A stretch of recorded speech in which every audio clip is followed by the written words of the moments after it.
പോകും.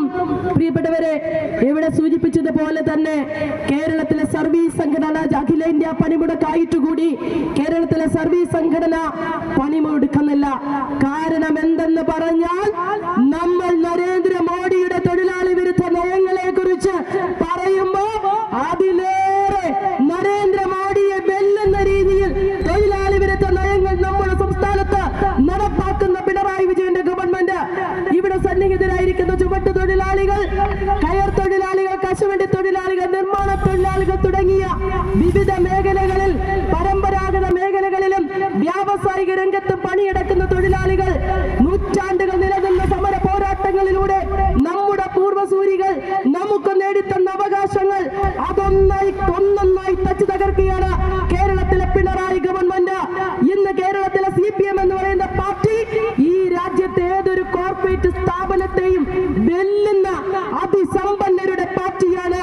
നിങ്ങൾ തിരുവനന്തപുരത്തേക്ക് നോക്കൂ, അവിടെ മുഴുവൻ അതെ രമ്യഹർമ്മ്യങ്ങൾ, മണി സൗധങ്ങൾ. CPM-ന് സ്വന്തമായി AK ആന്റണി കേരളത്തിന്റെ മുഖ്യമന്ത്രി ആയിരുന്ന കാലഘട്ടത്തിൽ EMS പഠന കേന്ദ്രത്തിനായി വിട്ടുകൊടുത്ത യൂണിവേഴ്സിറ്റിയുടെ, കേരള യൂണിവേഴ്സിറ്റിയുടെ തൊട്ടടുത്തുള്ള ഭൂമി, അത് പഠന കേന്ദ്രം എന്ന വ്യാജേന CPM സെൻട്രലൈസ്ഡ് ACയില് വളരെ വലിയ രമ്യഹർമ്മം AKG സെന്റർ എന്ന രീതിയിൽ പടുത്തുയർത്തി അവരുടെ പാർട്ടി ഓഫീസാക്കി മാറ്റി.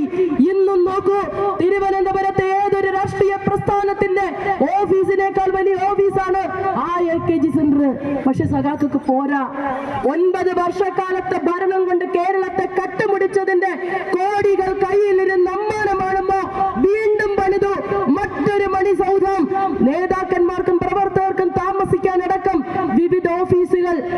അപ്പൊ 2 AKG സെന്റർ, അതിന്റെ തൊട്ടപ്പുറത്ത് ചിന്താ പബ്ലിക്കേഷൻ, അതിന്റെ അപ്പുറത്തേക്ക് ദേശാഭിമാനി എന്ന് പറയുന്ന പത്രത്തിന് നേരറിയാൻ 1 കോടിയും നേരത്തെ അറിയാൻ 1 കോടിയും വാങ്ങിച്ച കള്ളപത്രമായ ദേശാഭിമാനിക്ക് വിവിധ ഓഫീസുകൾ. അതിനപ്പുറത്തേക്ക് DYFIയുടെ യൂത്ത് സെന്റർ, അതിനപ്പുറത്തേക്ക് SFIയുടെ രമ്യഹർമ്മം, അതിനപ്പുറത്തേക്ക് ജനാധിപത്യ മഹിളാ അസോസിയേഷന്റെ രമ്യഹർമ്മം, NGO യൂണിയന്റെ വിവിധ രമ്യഹർമ്മങ്ങൾ, ട്രാൻസ്പോർട്ട് വർക്കേഴ്സിന്റെ ഓഫീസിന് പ്രത്യേക ഓഫീസ്, പൊതുമേഖലാ സ്ഥാപനങ്ങൾക്ക് പ്രത്യേകം ഓഫീസ് എന്ന് വേണ്ട മഞ്ചേശ്വരം മുതൽ പാറശാല വരെ നാഷണൽ ഹൈവേയുടെയും സ്റ്റേറ്റ് ഹൈവേയുടെയും ഓരങ്ങളിൽ കോടിക്കണക്കിന് രൂപയുടെ സ്വത്ത് സമ്പാദിച്ച് രമ്യഹർമ്മങ്ങൾ പടുത്തുയർത്തുന്ന കേരളത്തിലെ CPM-ന് ഇവിടുത്തെ കശുവണ്ടി തൊഴിലാളികളും ചെറുകിട മുതലാളിമാരും ആത്മഹത്യ ചെയ്തിട്ട് ആ കശുവണ്ടി മേഖലയെ നിലനിർത്താൻ ഒരു ചെറുവിരൽ പോലും അനക്കുന്നില്ല. തൊഴിലാളികൾ ജോലിയില്ലാതെ, കൂലിയില്ലാതെ, ESI ആനുകൂല്യം ലഭ്യമാകാതെ ഈ കൊല്ലത്തിന്റെ മനസാക്ഷിയുടെ മുന്നിൽ കണ്ണുനീരും കൈയുമായി കഴിയുമ്പോൾ അവരുടെ പേര് പറഞ്ഞ് കശുവണ്ടി തൊഴിലാളി യൂണിയൻ CIQന്റെ നേതാവ് മേഴ്സിക്കുട്ടിയമ്മ അടക്കമുള്ളവര് പണം പിരിച്ചു നടക്കുന്നു. അതുകൊണ്ട് മാത്രമാണ് ചില തൊഴിൽ അവകാശങ്ങളെങ്കിലും സംരക്ഷിക്കപ്പെടുന്നത്. മുഴുവൻ തൊഴിലാളികളെയും തകർത്തെറിഞ്ഞെങ്കിലും നമ്മുടെ കാര്യങ്ങളെല്ലാം നടക്കുക. സംസ്ഥാനത്ത് ആരോഗ്യ രംഗത്തെ പൂർണ്ണമായി അട്ടിമറിച്ചു. ഈ ജില്ലാ ആശുപത്രിയിലേക്ക് ഒന്ന് ചെന്ന് നോക്കൂ. ഇന്നലെ രാത്രി 11 മണിക്കും ഒരു രോഗിയുമായി കൊല്ലം ജില്ലാ ആശുപത്രി ചെന്ന ആളാണ് ഞാൻ.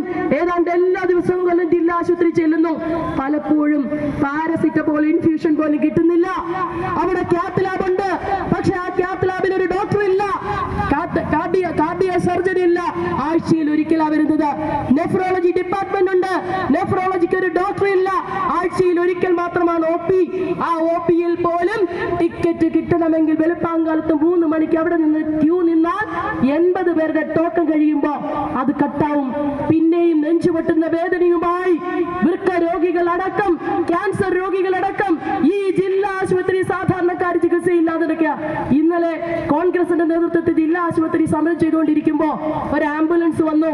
ഞങ്ങളെല്ലാം വഴിമാറിക്കൊടുത്ത് ആംബുലൻസിനെ അങ്ങോട്ട് പറഞ്ഞു വിട്ടു. ഒരു സീരിയലിന്റെ പരിപാടി ഉണ്ട്, സീരിയലല്ല TV-യിൽ ഒരു പരിപാടി ഉണ്ടല്ലോ, ദാ വന്നു ദേ പോയി. ആംബുലൻസ് അകത്തോട്ട് കയറുന്നുണ്ട്, അതേ സ്പീഡിൽ വെടിയുണ്ട കൊണ്ടാവും അതിൽ തിരിച്ചു പോവുകയാ.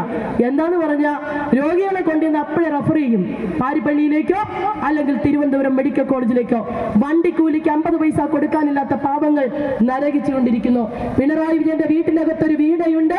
ഭർത്താവ് മന്ത്രിയും അച്ഛൻ മുഖ്യമന്ത്രിയുമായതിന്റെ പേരിൽ സംസ്ഥാനത്തെ ശതകോടീശ്വരന്മാരായ മുതലാളിമാരുടെ കയ്യിൽ നിന്ന് കോടികൾ വാങ്ങി ഉല്ലസിക്കുമ്പോ ആ മന്ത്രിസഭയിൽ ഒരു വീണയുണ്ട്. ആ പേര് പോലെ തന്നെ സംസ്ഥാനത്ത് ആരോഗ്യ രംഗം വീണ് വെന്റിലേറ്ററിലായിരിക്കുക.